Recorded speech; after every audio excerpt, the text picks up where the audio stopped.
20년 후 순찰구역을 도는 경관의 발걸음에는 위험이 넘쳤다. 그 위험은 누구에게 보여주기 위한 것이 아니라 몸에 밴 습관에 가까웠는데 사실 그를 지켜보는 관객이라곤 거의 없었기 때문이다. 시각은 밤 10시를 갓 넘겼을 뿐이지만 비를 머금은 차가운 돌풍이 몰아치는 탓에 거리에는 이미 사람의 온기가 거의 끊겨 있었다. 경관은 길을 따라가며 문들이 잘 잠겼는지 일일이 확인했다. 곤봉을 능숙하고 정교하게 휘두르며 걷다가도 때때로 고개를 돌려 평온한 거리를 향해 날카로운 시선을 던졌다. 그의 건장한 체구와 당당한 태도는 공공의 안녕을 책임지는 수호자의 표본 그 자체였다. 이 부근은 일찍 문을 닫는 동네였다. 간혹 시가 상점이나 밤샘 간이 식당의 불빛이 보이긴 했으나 대부분의 상점은 오래전에 문을 닫은 상태였다. 어느 블록 중간쯤 다다랐을 때 경관은 갑자기 걸음을 늦췄다. 불이 꺼진 철물점 입구에 한 남자가 불을 붙이지 않은 시가를 입에 문 채 기대어 서 있었다.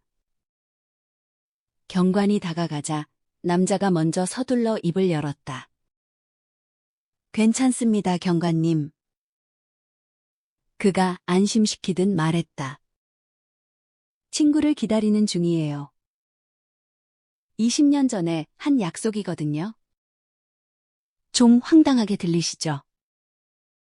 다 설명해 드릴 테니 의심하지 않으셔도 됩니다. 아주 오래전 이 상점 자리에 식당이 하나 있었어요. 빅조, 브래디의 식당 말입니다. 5년 전까지 있었죠. 경관이 대답했다. 그때 철거됐습니다.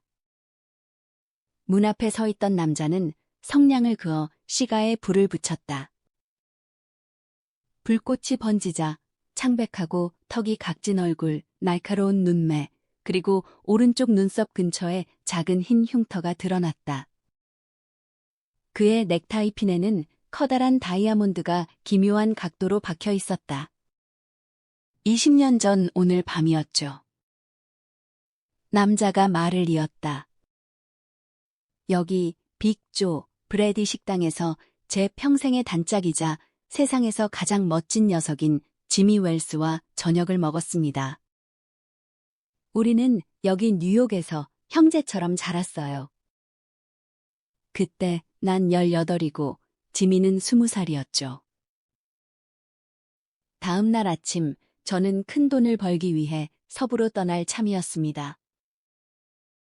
지미는 뉴욕을 세상에서 유일한 낙원으로 생각했기에 절대 이곳을 떠나려 하지 않았죠.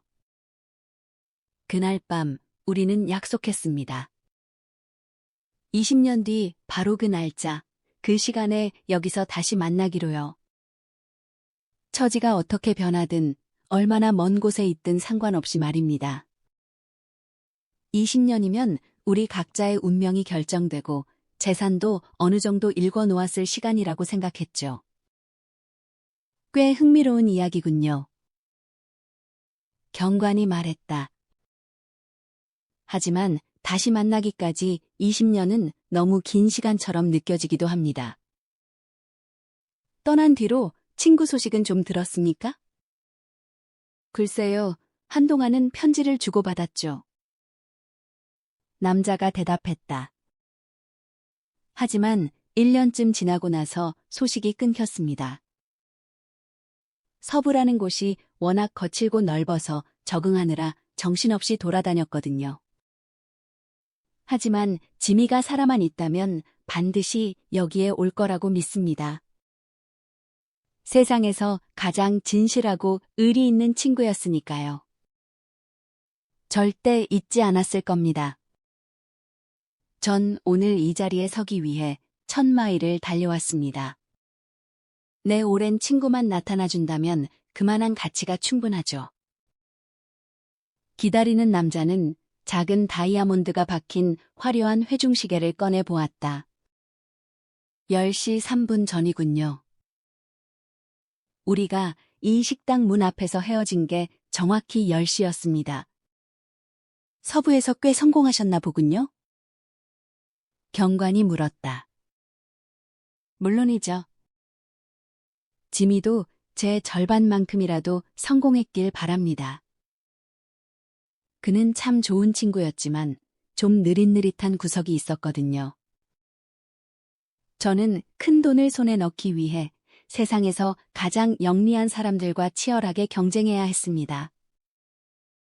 뉴욕에 있으면 사람이 매너리즘에 빠지기 쉽지만 서부는 사람을 면도날처럼 날카롭게 갈아주더군요. 경관은 곤봉을 한번 휘두르고는 한두 발짝 움직였다. 그만 가봐야겠군요. 친구분이 꼭 나타나길 바랍니다. 곧바로 자리를 뜨실 건가요? 그럴 리가요? 남자가 말했다. 최소한 30분은 더 기다려 볼 겁니다. 지미가 이 세상에 살아만 있다면 그때까진 꼭 올 테니까요. 수고하십시오, 경관님. 안녕히 계십시오. 경관은 순찰구역을 따라 문들을 확인하며 다시 길을 떠났다. 이제 가늘고 차가운 이슬비가 내리기 시작했고 간헐적으로 불던 바람은 매서운 기세로 바뀌었다. 이 근처를 지나는 소수의 행인들은 옷깃을 높이 세우고 주머니에 손을 찔러 넣은 채 침울하고 말없이 발걸음을 재촉했다. 그리고 철물점 문 앞에서는 청춘의 친구와 맺은 어찌 보면 무모하리만큼 막연한 약속을 지키기 위해 1000마일을 달려온 남자가 시가를 피우며 기다리고 있었다. 20분쯤 흘렀을까 깃을 귀 밑까지 세운 긴 외투 차림의 키 큰 남자가 길 건너편에서 서둘러 다가왔다. 그는 기다리던 남자에게 곧장 다가갔다. 자네 밥인가? 그가 조심스럽게 물었다. 자네 지미 웰스인가? 문 앞에 서 있던 남자가 소리쳤다. 세상에나. 새로운 남자가 상대의 두 손을 꽉 움켜쥐며 외쳤다. 틀림없는 바비로군.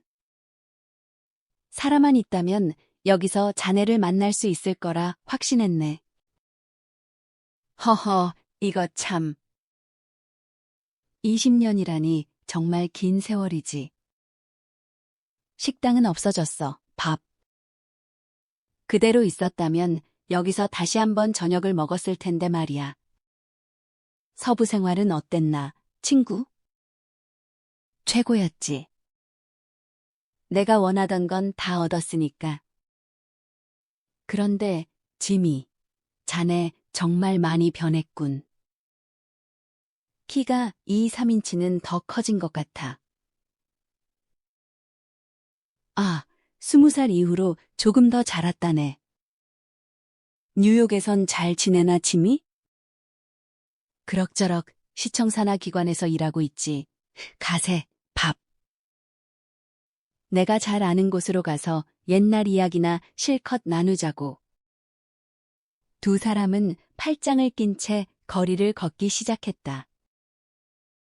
성공에 도취되어 자만심이 부풀어 오른 서부의 남자는 자신의 화려한 경력을 늘어놓기 시작했다. 외투에 얼굴을 묻은 다른 남자는 흥미롭다는 듯 귀를 기울였다. 길 모퉁이에는 전등 불빛으로 밝게 빛나는 약국이 하나 있었다. 두 사람이 그 눈부신 불빛 속으로 들어서는 순간 약속이라도 한 듯 서로의 얼굴을 마주 보았다. 서부에서 온 남자가 갑자기 발걸음을 멈추고 팔을 뿌리쳤다. 자네는 지미 웰스가 아니군. 그가 쏘아 붙였다. 20년이라는 세월이 길긴 하지만 사람 코를 매부리코에서 들창코로 바꿀 만큼 긴 시간은 아니지. 가끔은 선량한 사람을 악인으로 바꾸기엔 충분한 시간이지. 키 큰 남자가 말했다.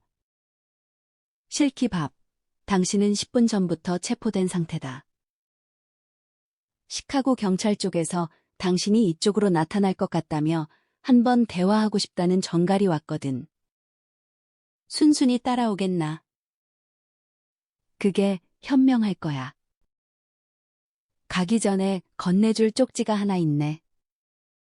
여기 창가 불빛 아래서 읽어보게. 순경 웰스가 전해달라고 하더군.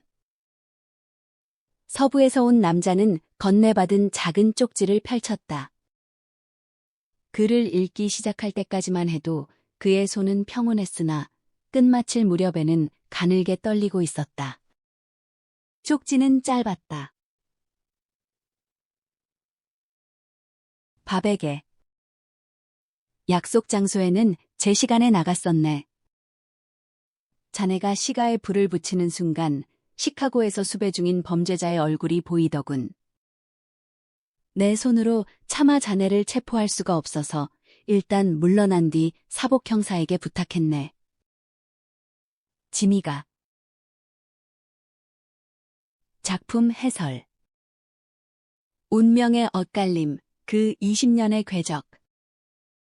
이 작품은 시간의 흐름이 빚어낸 운명의 엇갈림과 사적인 우정과 공적인 정의가 충돌하는 실존적 고뇌를 압축적으로 그려낸 걸작입니다. 20년이라는 긴 세월은 같은 뿌리에서 자란 두 소년의 삶을 판이하게 바꾸어 놓았습니다.